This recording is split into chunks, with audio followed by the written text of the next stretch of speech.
नमस्कार प्रेक्षकांनो, लग्नानंतर होईलच प्रेम ह्या मालिकेत काव्याकडून आता रम्याला समजतं की ती गाडी शिकणार आहे.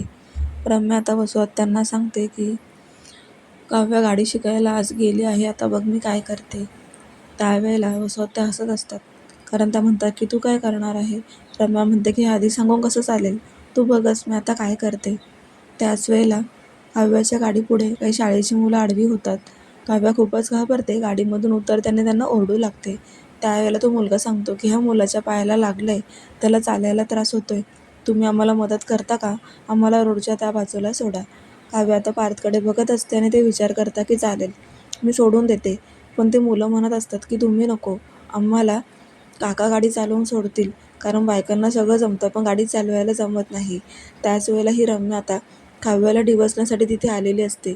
ती म्हणते की आग, पाणी आणि गाडी ह्या गोष्टी आयुष्यात खूप त्रासदायक ठरू शकतात.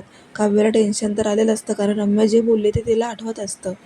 पुढे आता ती ठरवते की चला सगळे बापे माणसं गाडीत बसा, मी सोडणार सगळ्यांना व्यवस्थित. असं म्हणून पार्थसह सगळी मुलं गाडीत बसतात आणि काव्या गाडी चालवत असते.